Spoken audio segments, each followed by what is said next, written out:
Welcome back. One industry especially hard hit here in this area is the hospitality industry. The floodwaters spared no one in its path, and the two business owners and general manager who we're about to interview are in no exception to that. I'd like to welcome in Frank DelMastro from right here in this plaza down at the other end, the Cast Iron Chef Pizza and Bar. Frank, thanks for being here. And Steve Chucta from up the road, Oxford Axe Throwing and Boars Nest Patio and Bar. Thank you both for being here. I want to start with you, Steve. You said to me before we started, between the two of you, there's 60 employees. So Correct. While the two of you are trying to figure out how to get your businesses back on their feet, there's a lot of other people affected by this. Absolutely. So tell us about that. Well, our goal is to get everybody back to work as soon as possible. Obviously, that's the most important. And also, both businesses are front and center to the disaster. Himself in Seymour, us in Oxford. We also want to leave a positive note to the community, showing that we're not just going to lay down and die, but we want to rebuild. We want to do that as soon as possible, obviously. We want to get everybody back to work. Everybody's affected one way or the other, whether it's through just losing the job or having the business completely taken away. As far as Frankie's feeling the same thing. Yeah, well, you said your business a total loss. You said about 70%. You're the general manager at the restaurant at the other end of this plaza, Frank. 70 to 80%. So tell us what you found when you got in there after the water receded. Well, first of all, the basement was completely up to the ceiling. So we lost everything in the basement, which was our heart of our operation. All the electrical, all the coolers, the beer systems, all the food, everything in the basement is wiped out. Unfortunately, we can't remove anything yet because we can't get into the basement because the road was wiped out behind us, which is access to the basement, which also ripped off our gas meters and utility poles, so we have neither gas or utilities. So we're looking at a long road ahead.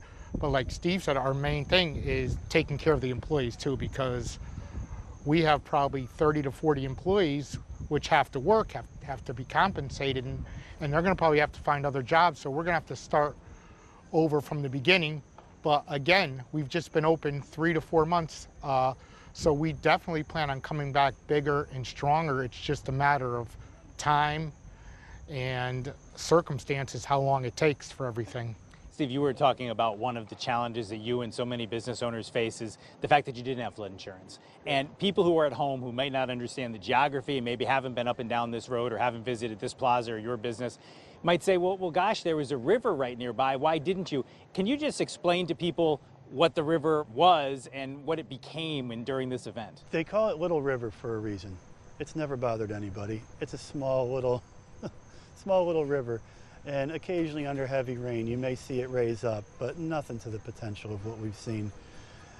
There hasn't been any damage. And to this point, I believe it's 7 bridges that are completely destroyed and unpassable. So to see that kind of destruction, one toppling into the next, hard to believe. And, you know, we're told we're not in a flood zone, so we didn't have flood insurance. Had we known that and that this was a possibility, we probably would have done things different. We had the two first selectmen of both the towns on at the first segment of this show, and they talked about they need things to help with infrastructure and things like that. As a business owner, what government help do you need? Financial. That is the biggest thing, because at the rate that we're spending money, trying to keep our staff as busy as possible, helping with cleanup efforts with no promise of opening in sight, there's only so long that we can continue to maintain with the finances that we have. I mean, we just finished, we updated not long back, and to watch it all just get washed down the river, we're still paying on things that we just refurbished. So there's only so long that the money can last, and I've never wanted to stand with my hand out ever in my life, and it's hard for me to say, but I hope that there is a program that's willing to help, because a lot of people are dependent on it. We talked about the employees, you both did, and the importance of getting them back to work, Frank, but it strikes me that both of you, as I said at the beginning, are in the hospitality business. You're in the business of helping your community, of serving your community, feeding your community, entertaining them.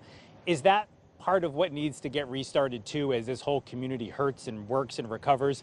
You want to be in that role that you're accustomed to, right? Well, yeah, I mean, we're down now, but we have to come back, and there's a lot to be said. Like, we're going to be offering $50 gift certificates that have a $75 value instead of a fundraiser. We're going to bring our food truck from the other restaurant here on Monday to feed everyone.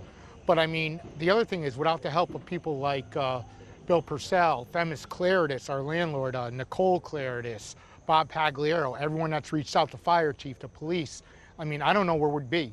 I mean, the support we have from them and the community is just unbelievable, which we really need. So, like I said, hopefully it's just a matter of time before we're back bigger than ever, and Steve also. Well, when you first walked up to me, Steve, you said that's the message you want to have, is that you're not down. Right. You may be down, but you're going to get back up. We're going to rebuild. We'll find a way to do it. No way, no how. Nothing's going to stop us from here. Obviously, aid would help, but nothing's going to stop us. It's going to get figured out, and I think it'll be a positive thing for everyone to see. You say that as a co-owner of Oxford Axe Throwing, but is that really just a community-wide message, you think? I think so. I think it's good for everybody to see, and hopefully when everything's back together, everybody can have a couple drinks and celebrate. I think it'd be the best way. You're always prepared as a business owner. You never know what's going to happen on a shift or during a day or anything. But is there any way to prepare for this? As bar owners, you're prepared when it's a full moon. You know that you might see some unusual activity. You never know what you're going to see. But devastation like this, it's never even a consideration. You don't think about it. 30 seconds left, Frank. Is this a contingency you can even prepare for? No, I don't think so. I mean, you could prepare maybe for a fire, a broken pipe, but when a natural flood, as far as insurance, no one wants to hear from you. You're all on your own for that. So that's the unfortunate thing here. Well, like you say, you're on your own, but there's a lot of people from this community who have come together to help you, and that certainly is inspiring. And hopefully hearing these stories will have some people out there buying those gift certificates and helping you to get back on your feet. Frank DelMastro, Cast Iron Chef Pizza and Bar, Steve Chucta from the Oxford Axe Throwing and Boars Nest Patio and Bar. Thank you both for being with us here on CT24. Thank you. We hope we brought you a little bit of a taste of what's happening in this community and what they're dealing with as they struggle to rebuild. If you'd like to help, or if you need help, teaminc.org is where to go. You can make that request there. You can provide the help there. That is a joint effort with Team Inc., WPLR 99.1, and WFSB as well. So whether you need help or you simply want to try to help after hearing these stories, teaminc.org is where you can go.